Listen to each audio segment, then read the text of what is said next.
Okay. Okay. For today, we have three of Robert Lowell's most ambitious and longest poems. The one that we don't have is The Quaker Graveyard in Nantucket, which is certainly well worth reading if you're interested in Lowell.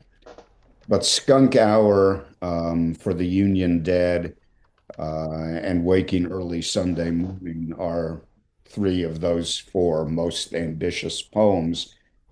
And I think they're among his best, though I don't think they're all equally good. So let's start with Skunk Hour for Elizabeth Bishop, as she Okay. dedicated her poem, The Armadillo, to Robert Lowell some years earlier. Nautilus Island's hermit heiress still lives through winter in her Spartan cottage. Her sheep still graze above the sea. Her son's a bishop. Her farmer is first selectman in our village. She's in her dotage.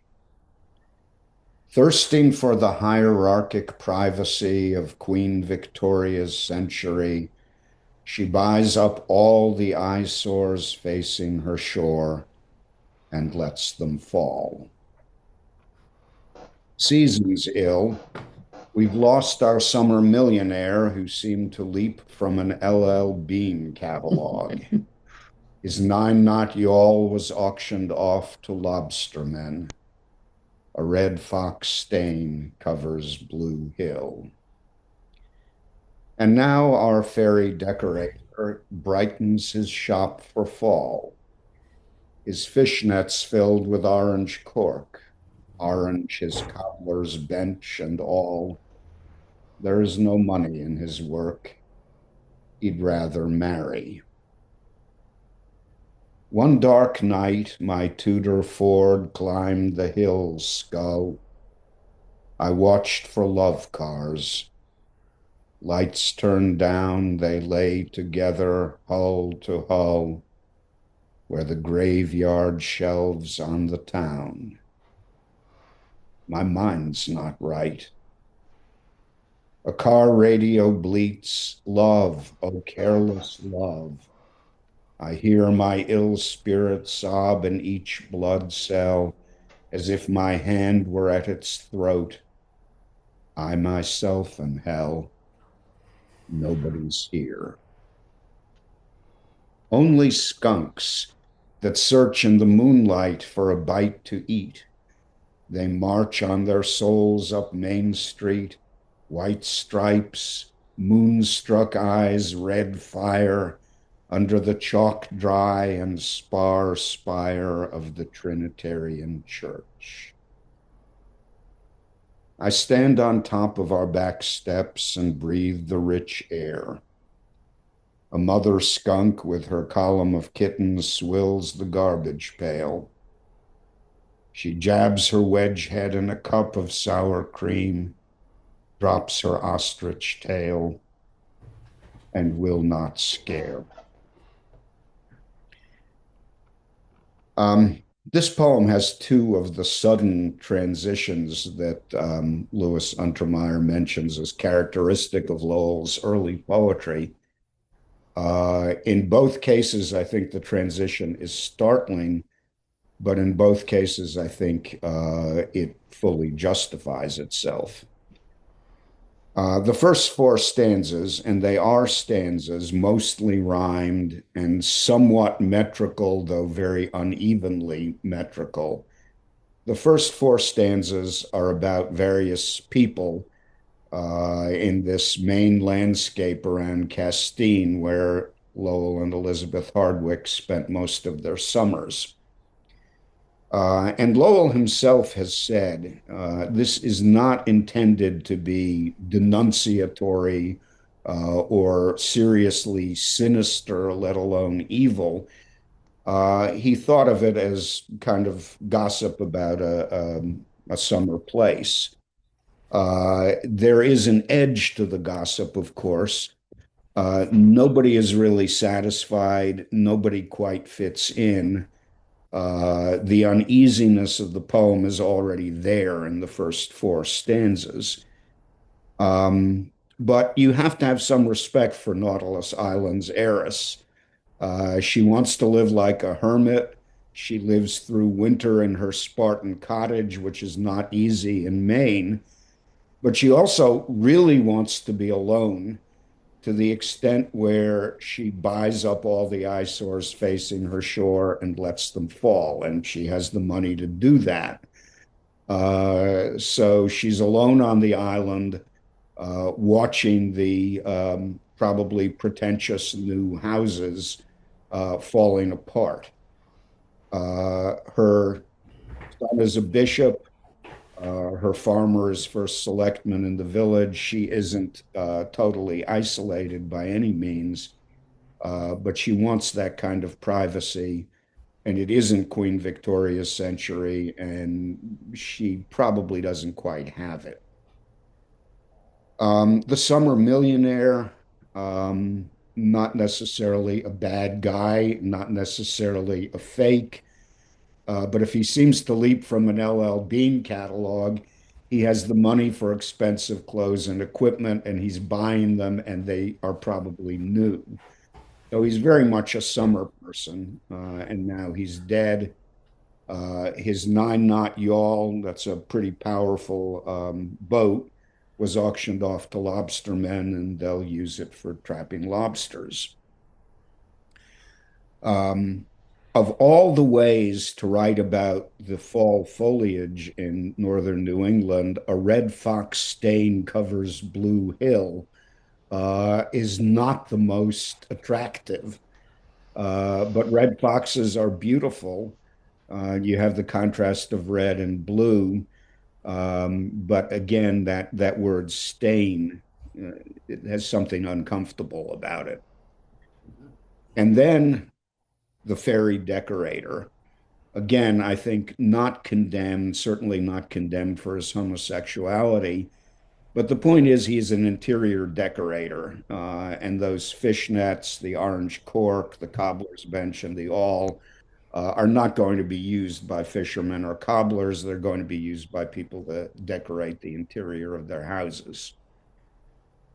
Then the first transition begins very quietly. Um, is the speaker in this poem, and we might as well call him Robert Lowell. I don't think he's in any sense a persona. Is he superior to these people he's been describing, or is he just as uneasy, or rather more uneasy, more out of place than they are? My Tudor Ford climbed the hill's skull. Just like a red fox stain covers Blue Hill, this is a peculiar way to refer to the hill. I watched for love cars. Obviously, there's an element of voyeurism here, although he doesn't actually see the lovers inside the cars, and he's certainly not going to do anything to them. But there is an obsession. There's an obsessive quality to what he's doing. And the connection of sex and death with the love cars parked where the graveyard shelves on the town, has a meaning. Uh, and then all of a sudden, we may have come to this conclusion already, but he is coming to it. My mind's not right. Something is wrong with me that I'm doing this. A car radio bleats, love, oh careless love. Well, that's what the song says, but love is rarely that careless. I hear my ill spirits sob in each blood cell. Ill is, I think, definitely ambiguous here. My sick spirit, but also my evil spirit. Um, I myself am hell. Nobody's there. I myself am hell is an echo of Milton's Satan. When he has been thrown out of heaven, he says, which way I fly is hell, myself am hell. So it's not just that he's been condemned to this place, which Milton makes very real to us, but that he's condemned to being himself, and that is hell. Nobody's here. There's nobody to blame for the way I feel. There's nobody around me. It's in a way a very solitary poem, though it's also populated. And then the second surprising turn, somebody is here, the skunks. And I think how you feel about the poem and how you feel about its last two stanzas does depend on how you feel about skunks. They're, of course, notorious for the very unpleasant odor that they can emit from their scent glands. I don't know how the rest of you feel about skunks. I think they're beautiful. And once in my life in Connecticut, I actually saw a mother skunk walking in a straight line with her column of kittens strung out behind her. I was with my dog, who had been skunked a couple of times previously and who immediately started toward them, then thought better of it and left them alone. Um, Whether or not you like skunks, searching in the moonlight for a bite to eat is a natural thing for them to do. And I can't help but feel there's something almost rollicking in their marching on their soles up Main Street, and the moonstruck eyes red fire. Mammals' night eyes usually appear red at night in any kind of light. Under the chalk dry and spar spire of the Trinitarian Church. Churches make an appearance in skunk hour for the Union dead, and more insistently waking early Sunday morning. And here there's no comment on the church, but chalk dry suggests something about it. And the church seems to be much less important. It's certainly much less active here than the skunks.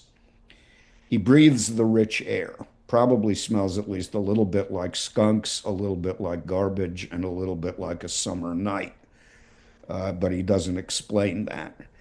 And then we have that mother skunk.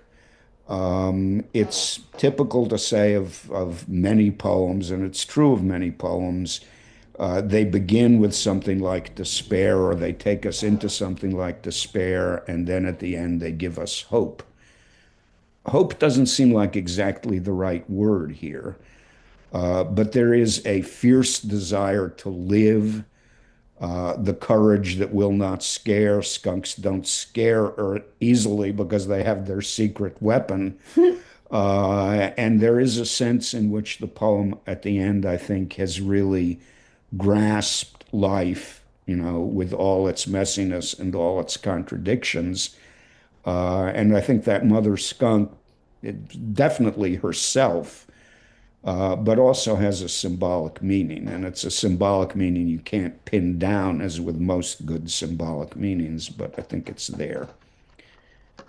Okay, what do the rest of you think of the poem? Well, notice that the location has changed from the top of the hill to back home. Now he's on the back steps, so he's come down off the hill to see the skunks. Well, he says one dark night. That happened a while Oh, ago. okay. Yeah, Yeah, you're right. presumably. Oh, yeah, yeah, He's you're right. not on top of the hill as he speaks in the poem, but he remembers it vividly and he makes it vivid to us. Well, I think it's interesting, that this is dedicated to Elizabeth Bishop. That she grew up in a an environment, facing the sea, but a much harsher environment.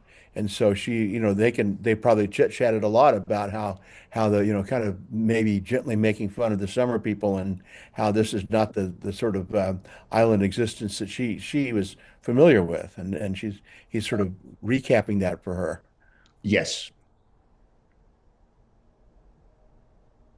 Also, Spar Spire sounds very much like Elizabeth Bishop. It does. Yeah, I mean, his style and her style are very different from each other, but they do have things in common. And I think especially when Lowell writes about Maine and she writes about Nova Scotia or occasionally Maine, they're closer than you would expect them to be in their approach. I also live in a summer town, and we see a lot of humorous excess from the people who come here. And I'm on the zoning board, and we just found out or had a discussion last night about a permit that was allowed for a allegedly a expanding a home and adding a carriage house near the racetrack. And it Mhm. turns out in the backyard there is a putting green and an underground bowling alley. Oh my God. Wow. Yeah, that's very much this kind of ambiance. You know, it's interesting to me the diversity of so it's an island, but Mhm. and so it's probably not a really big place, but there are different people there. The woman who's a hermit who's probably been there forever, Yeah. and the millionaire who drops in for the summer in his little official look like a Maine person outfit. The decorator who presumably wanted to sell things to the millionaire. Yeah. and Yeah. and so there's this collection of people. The car lovers are not described, but one would guess, judging from the music, that they might be young people, but Yeah. they're almost invisible to him.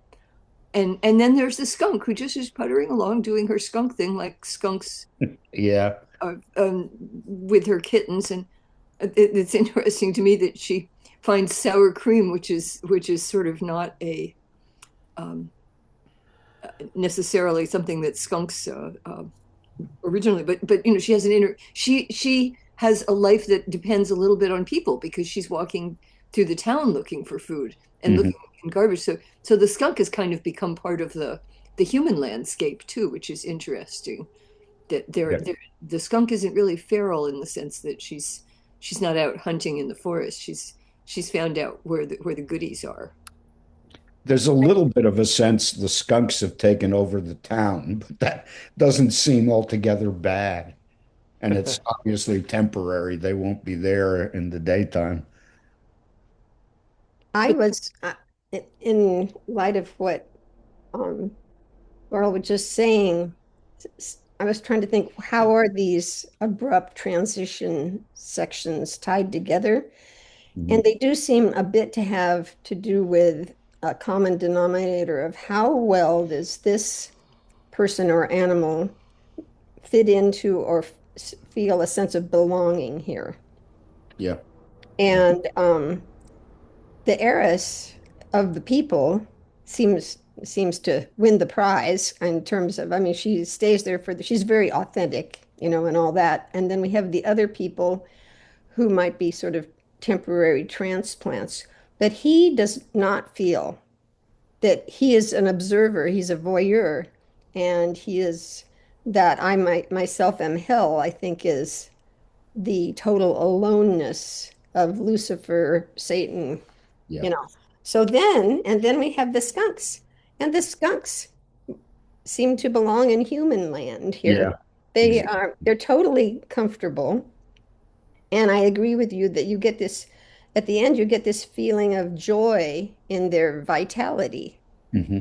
So my sister, who uh, stays indoors most of the time, feeds cats on her porch, also feeds a skunk on her porch and doesn't distinguish Yeah. between them because she doesn't have her glasses on half the time.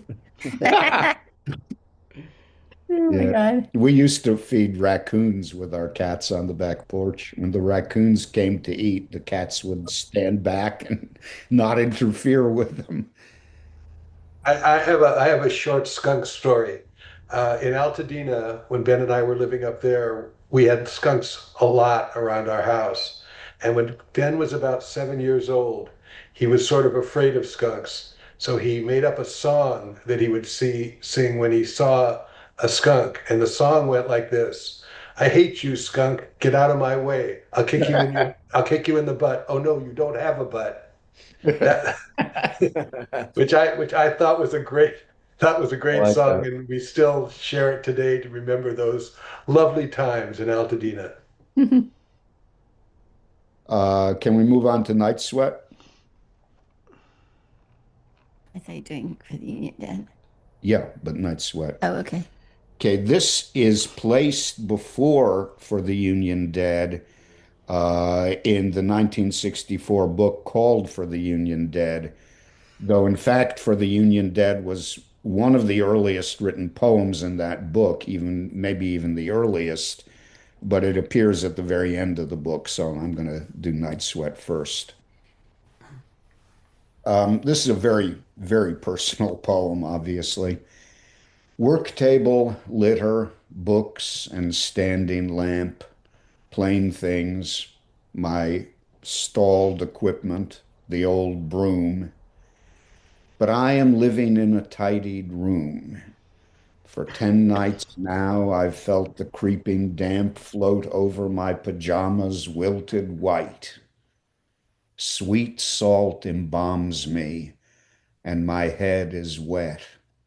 Everything streams and tells me this is right. My life's fever is soaking in night sweat. One life, one writing.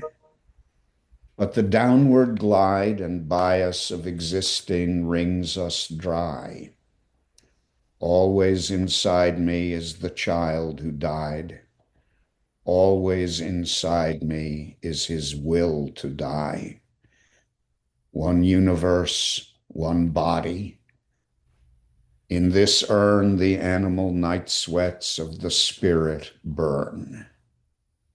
Behind me, you. Again, I feel the light lighten my leaden eyelids, while the gray skulled horses whinny for the soot of night. I dabble in the dapple of the day. I see my flesh and bedding washed with light, my child exploding into dynamite, my wife. Your likeness alters everything and tears the black web from the spider's sack as your heart hops and flutters like a hare. Poor turtle, tortoise, if I cannot clear the surface of these troubled waters here, absolve me, help me, dear heart, as you bear this world's dead weight and cycle on your back. Um, I will say one thing before. I'm not going to go through this poem line by line. I'm more interested in what you all have to say about it. Um, the lines that begin, um, sweet salt embalms me and my head is wet, down through the animal night sweats of the spirit burn, seem to me to have an intensity that the rest of the poem doesn't have, though it's a good poem and it fits together well. There is, it seems to me, a very strong affirmation in those first three lines. Sweet salt embalms me and my head is wet. Everything streams and tells me this is right. My life's fever is soaking in night sweat. One life, one writing. This is just a private association, really, but I think the feeling is not altogether different from the feeling in André Gide's novel, The Immoralist, when the tormented protagonist, Marcel, is briefly really happy, and he feels une sorte de fièvre heureuse qui n'était que la vie, sort of happy fever, which was nothing but life. One life, one writing. But, and there's always a but in Lowell's poetry after that kind of affirmation, but the downward glide and bias of existing wrings us dry, as if it were somehow a better or more natural state to be soaked in night sweat than to be wrung dry. And then those heartbreaking two lines, always inside me is the child who died, always inside me is his will to die. In a sense, the child dies when the child becomes an adult man or woman. But that's not all that the line means. It can't possibly be all. And the next line makes that clear. There is a will to die, children are always fascinated by death, how close they could come to it if they want, how they could go to it if they wanted to. Luckily, they mostly don't want to. So that will to die is still inside him. And one universe, one body sounds much darker than one life, one writing. There is only one universe. There's, in a sense, only one body in it. And what any body experiences is related to what any other body experiences. And then he wakes up, and the poem ends with his wife. Very touching, I think, tribute to her. And again, I'm not sure whether this is really in the poem or if I'm just doing it myself. But the last four lines begin, "Poor turtle, tortoise," and end, "On your back." And I used to remember this poem as if Elizabeth Hardwick were being compared to a turtle on its back, which is not a situation a turtle wants to be in. As I said, it Mm-hmm. could be just the Anne is shaking her head. It Mm-hmm. probably has nothing to do with the poem. But it seems to me that the attempt to show that she can save him kind of slightly misfires in that way. Mm-mm. But I will not insist on it. It's like the image of the turtle with the world stacked on it. It She's that is bearing the world's dead weight, and it's like on her back. that definitely is it, but I still can't help but think of a turtle on its Well, that's back. just your private That association. that is probably just my private association. Anybody have thoughts about this one? Well, I think I wondered if perhaps he was in an institution in a tidied room or a No, hospital or something. no, because his wife is there Yeah. and his work table is there. The poem Yes. begins with the work table and his stalled equipment. That is, he's going through a dry period when he can't write poetry. And nevertheless, something comes out of this poem, and the poem itself emerged. So one of the symptoms of manic phases Yeah. is fever and night sweats and very Mm. disturbed sleep. Yeah, it So the would. description at the beginning is just an incredibly vivid description of what it must feel like to be in that stage and to feel, to think about your life, but then there's this just fierceness of um, emotion, and it comes out actually in your whole body. Yeah. So I mean, I think that that vividness in the first aid, and then the second part is I guess a sort of coping a little bit with that uh, Yeah. to to try to clear the surface of these troubled waters, help me. Mhm. And that that his wife has to bear the burden of that too. Yeah. As she does in Man and Wife, the life studies poem that I didn't assign, when she drags him back from the kingdom of the mad. He's not mad here, but he is in probably in a manic and desperate state. I think this is just such a beautiful poem. I really love it. I found he's talking about the symptoms of the night sweat, and he's clearly going through disturbances of some mental kind. But I wish that there were some images of what he was experiencing. Hmm. When I have a nightmare, I'm keenly aware when I wake up what the images were, and the images aren't there, so I can't really tell exactly what's disturbing him or how he turns that into images. Yeah. So I it's don't think it external. is a nightmare. I think it's, his life suddenly seems all to make sense. One life, one writing, but he's also in bad shape, obviously. I like the line where he says, I feel the light in my leaded eyelids while the gray skulled horses whinny for the soot of night. I Mhm. dabble in the dapple of the day. It's like he's between sleep and awakeness. And to me, this winning the Son of Night would be lapsing back into sleep and returning back to those dreams. But yet the daylight is there, and he's making the transition from night to day. Thought that was well captured. Yeah, he wakes up and it's not easy to wake up. And I think when he says behind me, you really don't know who the you is. It could be his wife, but it could be some sort of nightmare figure haunting him. I think it's, I don't, I think it's his wife, yeah. but until you get to her in the poem, you don't know who Yes.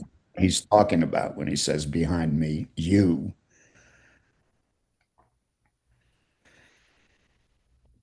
I also wondered about, sometimes when you're running a fever and when you sweat it out at night, it's a positive thing. So when he Right.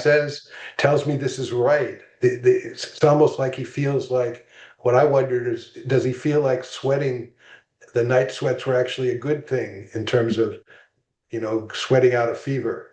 Yeah. Yeah, I think they make him feel better physically as well as in some other way. The one phrase I probably would change is my child exploding into dynamite. Yeah, I mean, that That's seems like so a weird. sudden nightmare vision that is it doesn't seem to fit quite. I mean, I think it's supposed to make us feel like this child is so full of life and so brightly colored and so I don't think so. I think radiant. it's a sudden vision of like my child could explode at any moment. I don't think the dynamite is the dynamite of energy because it just doesn't seem like that's the way the line works. It could be. You want to move on to For the Union Dead? This is the most written about of Lowell's poems, and I think it's one of the best. I really think it's a great poem. And it is, in a certain sense, a patriotic poem about what the Civil War dead died for. It contrasts with Lowell's mentor, Alan Tate's poem, Ode to the Confederate Dead, which I just reread and which is powerful in its way, but it is much more about time and death. It ends Sentinel of the Grave that counts us all. It says very little, if not anything at all, about what the Confederate dead died for. But of course, Lowell has a more congenial task here because part of what the Union dead died for is something that he wants to affirm. There is a Latin epigraph which has been left out, relinquunt omnia servare rem publicum. They left everything behind to serve the Republic. The old South Boston Aquarium stands in a Sahara of snow now. Its broken windows are boarded. The bronze weather vane cod has lost half its scales. The airy tanks are dry. Once my nose crawled like a snail on the glass. My hand tingled to burst the bubbles drifting from the noses of the cowed, compliant fish. My hand draws back. I often sigh still for the dark, downward and vegetating kingdom of the fish and reptile. One morning last March, I stood behind the new barbed and galvanized fence on the Boston Common. Behind their cage, yellow dinosaur steam shovels were grunting as they cropped up tons of mush and grass to gouge their underworld garage.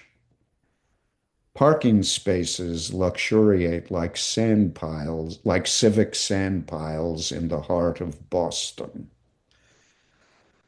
A girdle of orange, Puritan pumpkin-colored girders braces the tingling state house, shaking over the excavations as it faces Colonel Shaw and his bell-cheeked Negro infantry in St. Gaudens's shaking Civil War relief, propped by a plank splint against the garage's earthquake. 2 months after marching through Boston, half the regiment was dead. At the dedication, William James could almost hear the bronze Negroes breathe. Their monument sticks like a fishbone in the city's throat. Its colonel is as lean as a compass needle. He has an angry, wren-like vigilance, a greyhound's gentle tautness. He seems to wince at pleasure and suffocate for privacy. He is out of bounds now. He rejoices in man's lovely, peculiar power to choose life and die. When he leads his black soldiers to death, he cannot bend his back. On 1,000 small-town New England greens, the old white churches hold their air of sparse, sincere rebellion. Frayed flags quilt the graveyards of the Grand Army of the Republic. The stone statues of the abstract Union soldier grow younger and slimmer each year. Wasp-waisted, they doze over muskets or muse through their sideburns. Shaw's father wanted no monument except the ditch, where his son's body was thrown and lost with his niggers. The ditch is nearer. There are no statues for the last war here. On Boylston Street, a commercial photograph shows Hiroshima boiling over a Mosler safe, the rock of ages that survived the blast. Space is nearer. When I crouch to my television set, the drained faces of Negro school children rise like balloons. Colonel Shaw is riding on his bubble. He waits for the blessed break. The aquarium is gone. Everywhere giant finned cars nose forward like fish. A savage servility slides by on Greece.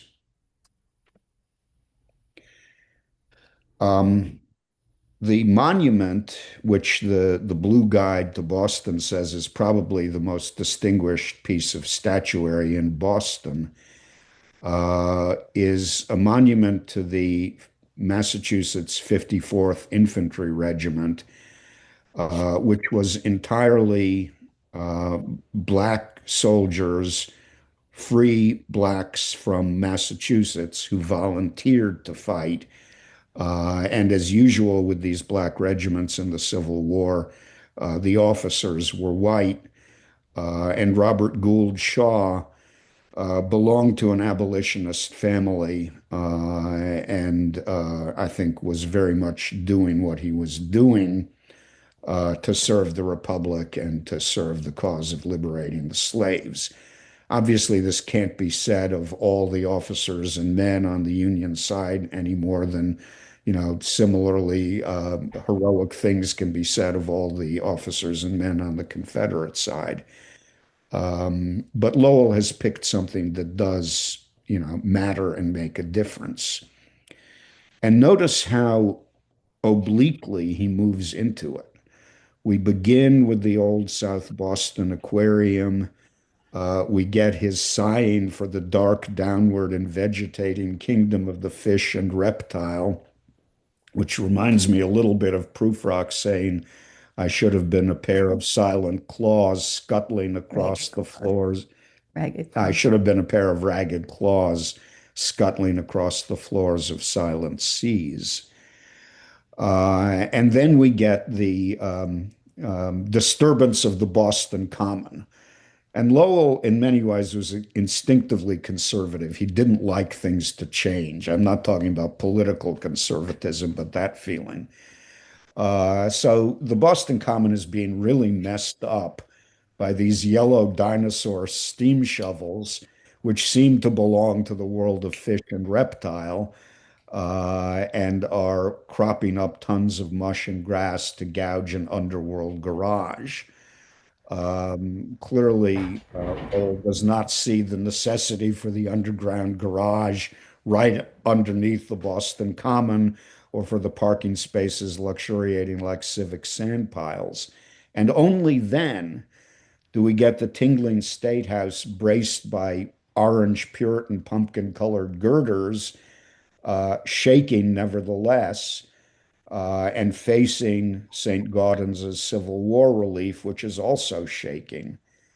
2 months after marching through Boston, half the regiment was dead. It happened sooner than that. I think exactly 3 weeks after their parade in Boston, or about 3 weeks, came the doomed assault on Fort Wagner, one of the islands in Charleston Harbor in South Carolina.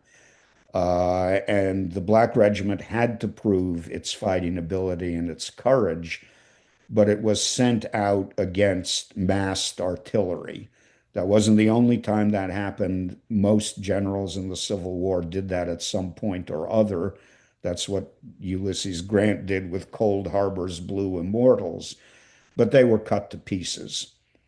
And there's a movie, I think a not very good movie called Glory from 1989, which is redeemed like so many movies by the excellent performance of Morgan Freeman, that is about Shaw and about that attack. But it makes the Shaw character played by Matthew Broderick kind of a clueless young man who has to be, worked into being a real officer by Morgan Freeman.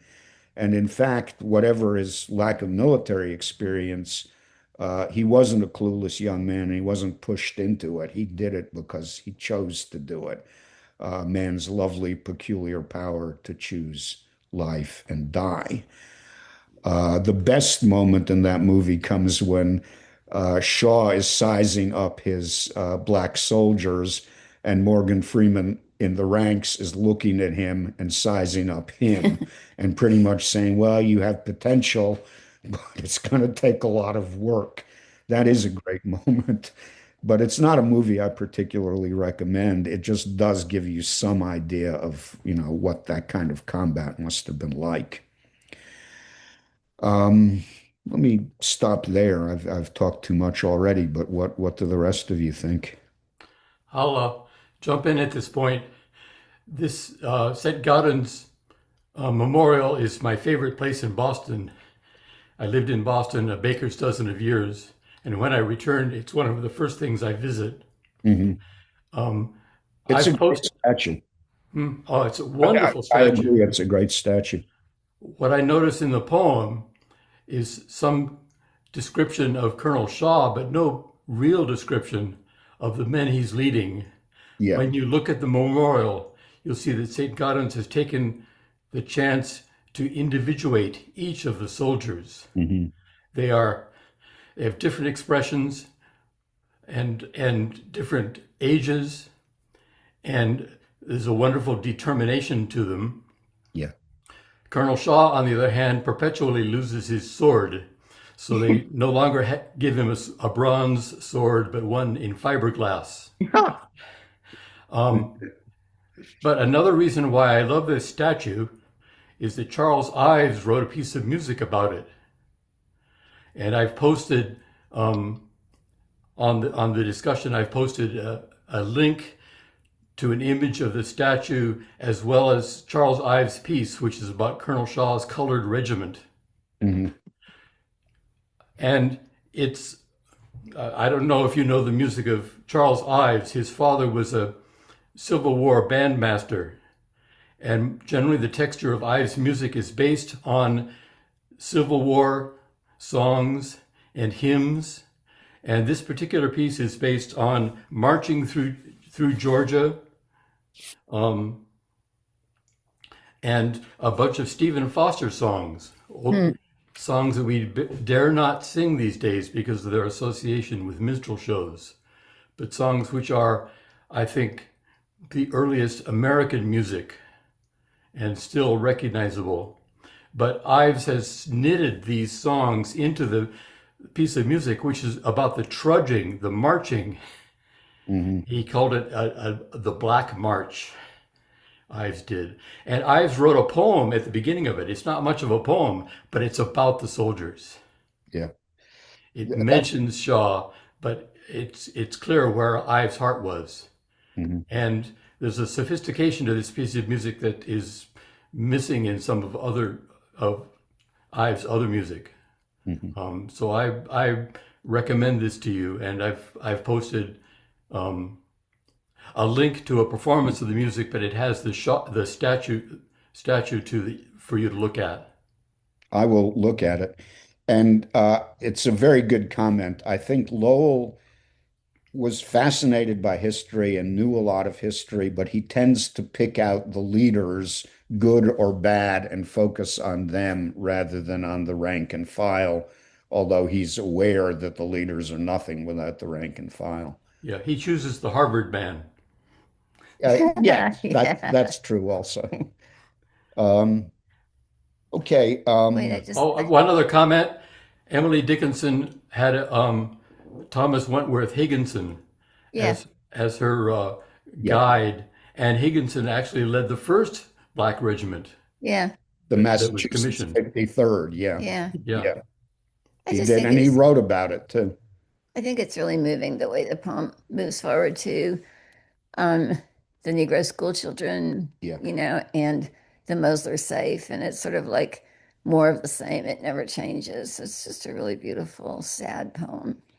The Mosler safe is, I think, shocking in a new way. You know, you see Hiroshima boiling, but what Hmm. is it? It's an ad for a Mosler safe that Hmm. withstood the blast. Yeah.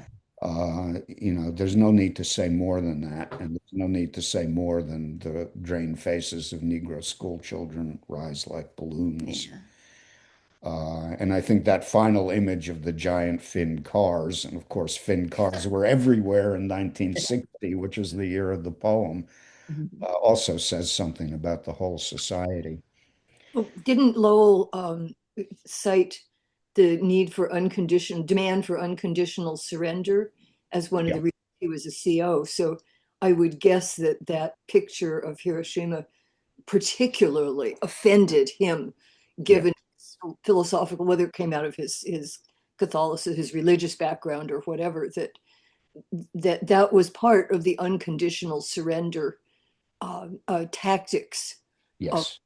of World War II, and so and that presumably also, if I don't know how much he knew about the treatment of black soldiers in the Civil War, and that they were not allowed to surrender; they were just slaughtered.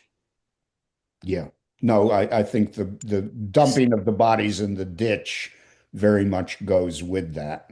Well, right, but they were the Confederate generals, at least some of them, gave orders not to have them surrender at all, or if, at most to grab them and re-enslave them.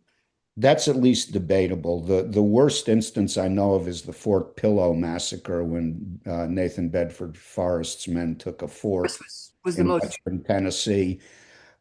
He didn't give an order to kill the black soldiers, and some of them did surrender. Part of the fault lies with the Union officers who lost control of the situation completely. But part of it obviously lies with the racism of many of the Confederate soldiers and probably Forrest himself.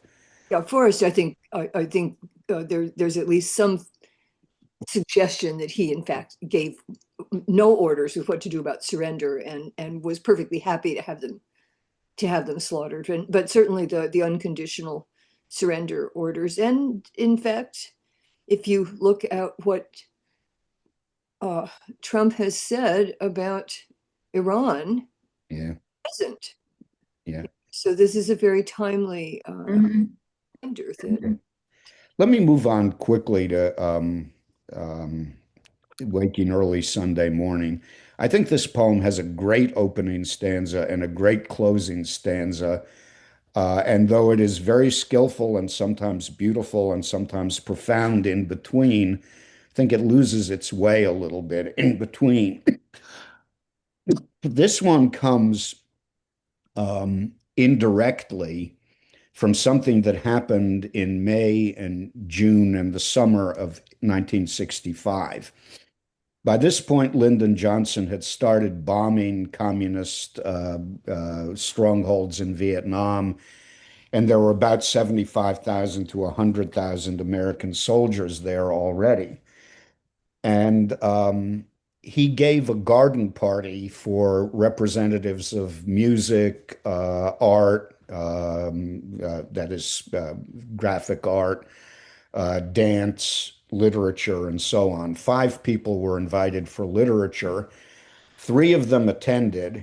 Edmund Wilson refused the invitation, as Eric Goldman said, with a brusqueness that I have never experienced before or since in the case of an invitation in the name of the President and First Lady.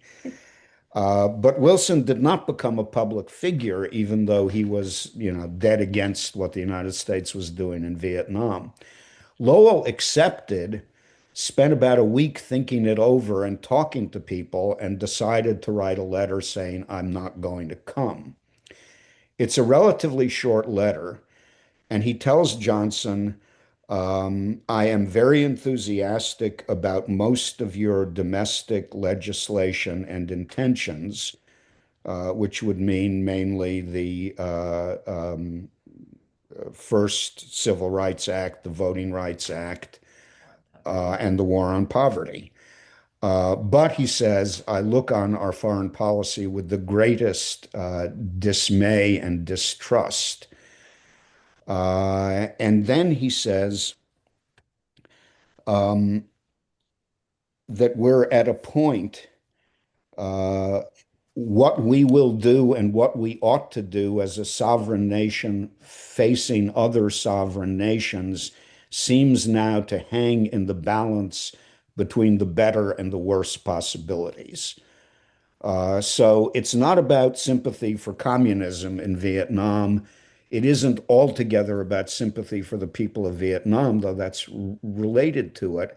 It's about whether the United States should act as if it owns and runs the world, or whether it should act as if it's a sovereign nation with other sovereign nations. So this became a big issue, and Lowell was both praised and denounced, depending on people's politics. And on August 4th of that year, Johnson made an informal speech to some students on the White House lawn where he said, Robert Lowell, the poet, doesn't like everything around here, but I like one of his lines where he wrote, and the world which seems to lie out before us like a land of dreams. Well, in this great age, and it is a great age, the world does seem to lie out before us like a land of dreams. Johnson, of course, had put his foot in it. And I respect Johnson. I think in many ways he was at least partly a great president. But some speechwriter of his had combed Lowell's poetry for something positive and found a quotation from Matthew Arnold's Dover Beach, a great poem.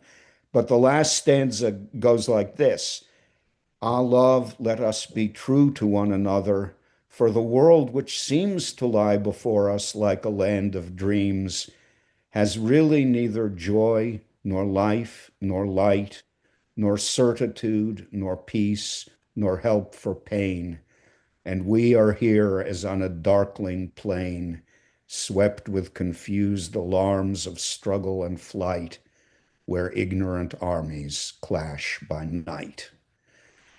And after this, Lowell did become involved in the anti-war movement in Eugene McCarthy's campaign for president in 1968. He liked and admired Robert Kennedy and handed on some Plutarch for Kennedy to read, but he preferred Eugene McCarthy as a candidate. This poem was worked over a lot, and the early versions of it have a lot of self-questioning, self-lacerating personal stuff about whether Lowell is doing the right thing or is authentic or not. The final version is much better, but I think here the transitions don't quite work. The transition from joy to unhappiness, fairly around the middle of the poem, and then that sudden transition from the church to the sense of a military splendor that worships only itself and only national might and power. And again, there's no need to emphasize the relevance of that. In the Armies of the Night, about the October 1967 demonstration against the Pentagon, where Lowell was arrested, Norman Mailer was arrested, Mailer writes about a reading when Lowell read this poem, and he quotes only the first stanza and the last stanza, and he makes you think it must be a really great poem. But in between, I think it does sag somewhat. It's nevertheless, I still think it's a fine poem. Okay, I haven't got time to do much more than read it, but I'll do that anyway. Oh, to break loose like the Chinook salmon jumping and falling back, nosing up to the impossible stone and bone crushing waterfall, raw-jawed, weak-fleshed there, stopped by 10 steps of the roaring ladder, and then to clear the top on the last try, alive enough to spawn and die. Stop, back off. The salmon breaks water, and now my body wakes to feel the unpolluted joy and criminal leisure of a boy.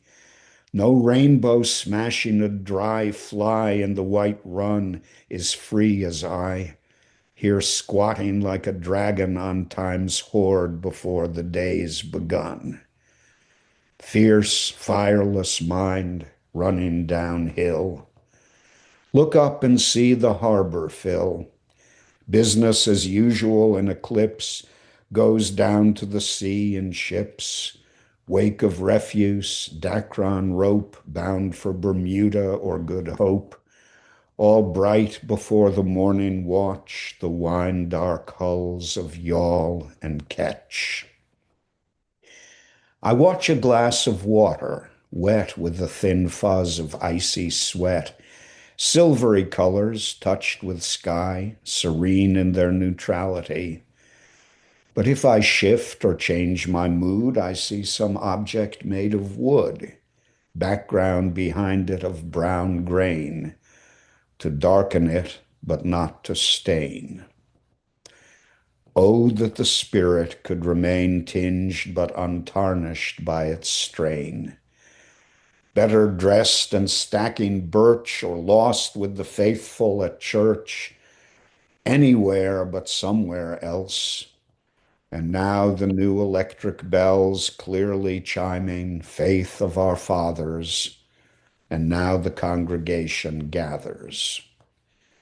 O Bible chopped and crucified in hymns we hear but do not read, none of the milder subtleties of grace or art will sweeten these stiff quatrains shoveled out four square. They sing of peace but preach despair. Yet they gave darkness some control and left a loophole for the soul. When will we see him face to face? Each day he shines through darker glass. In this small town where everything is known, I see his vanishing emblems, his white spire and flagpole sticking out above the fog like old white china doorknobs, sad, slight, useless things to calm the mad. Hammering military splendor, top-heavy Goliath in full armor, little redemption in the mass liquidations of their brass, elephant and phalanx, moving with the times and still improving when that kingdom hit the crash. A million foreskins stacked like trash. Sing softer. But what if a new diminuendo brings no true tenderness, only restlessness, excess, the hunger for success, sanity of self-deception fixed and kicked by reckless caution while we listen to the bells anywhere but somewhere else. Oh, to break loose. All life's grandeur is something with a girl in summer. Elated as the president, girdled by his establishment this Sunday morning, free to chaff his own thoughts with his bare-cuffed staff, swimming nude, unbuttoned, sick of his ghost-written rhetoric.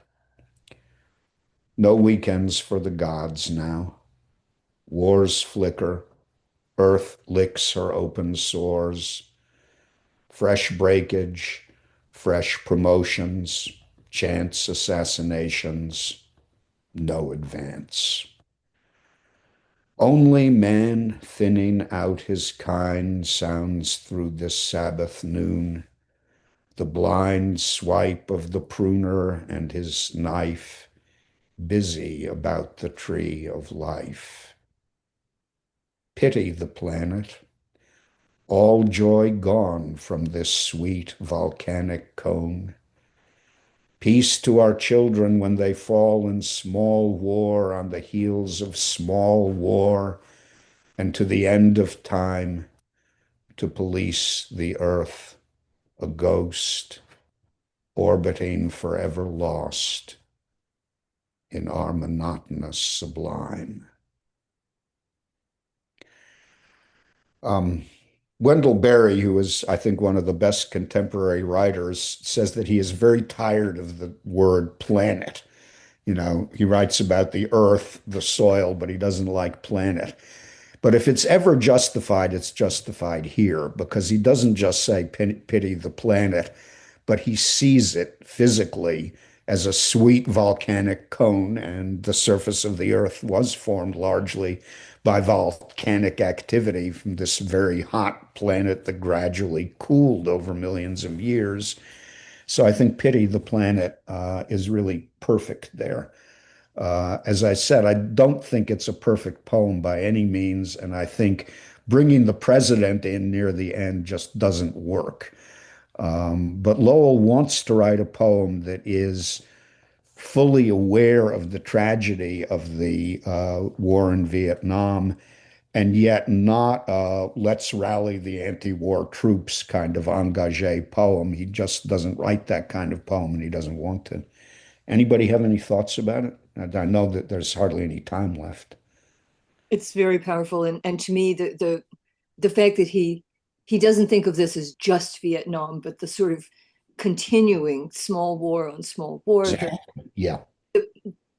mankind, you know, that it's even it just people killing each other, and he just has that with for no.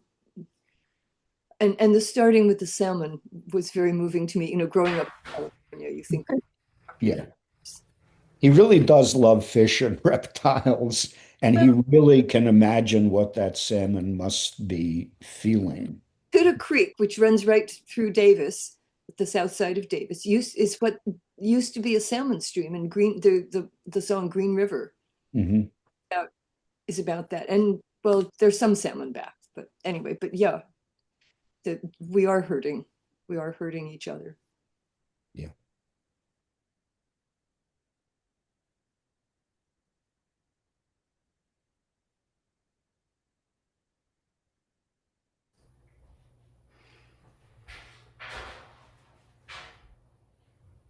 So what are we talking about next time? The 8 poems from history and epilogue. They're all short poems. And if you read more poems from history, I think the more poems you read, the more sense the poems make. but I've only assigned 8 of them pretty much at random because I like them.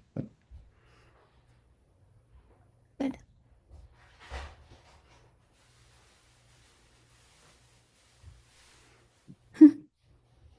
Everybody's so quiet. Yeah, well, Yeah, I found poem. this poem jumped around I in its agree. images, It does and I jump around. couldn't extract coherence from it, at least in my early readings. No, it And jumps too much. I yeah, agree with you. But you know what? I noticed something. So I hang out with a lot of poets online, and it's like a lot of poets are trying to figure out how to write about what's going on, but they're also trying to figure out how to write about something positive. So I noticed this time listening to this poem, the way he jumps back and forth between stuff about politics and the war, and then sweet memories or sweet thoughts, those two polar things, it's like nobody knows how they're supposed to fit together. Hmm. Nobody does. And I think that's kind of exactly part of the point is like these are poles of our existence, this horrible stuff that's happening. And yet, my pansies are blossoming, you know, or I can have a good meal, something like that. And it's like how you can ever get those things to reach some kind of coherent utterance just seems beyond both me and everybody I know who's trying to write about it, you know? Yeah. Well, one thing Ian Hamilton, Lowell's biographer, points out is that though he is taking a stance on public matters of great importance, he would rather be seen as that truant boy who wants to go, fishing or something, enjoying the day because he's free to do anything he likes, than to see himself as a kind of, leader of opinion, leader of ethics, leader of the anti-war movement. And he wasn't really a leader. He didn't really have it in him to be a leader, though he's fascinated by leadership. So I think that's part of how the poem works. He's ready to admit that if he could be as free as that boy with his criminal leisure or as the salmon, that would be enough for him, but he can't be.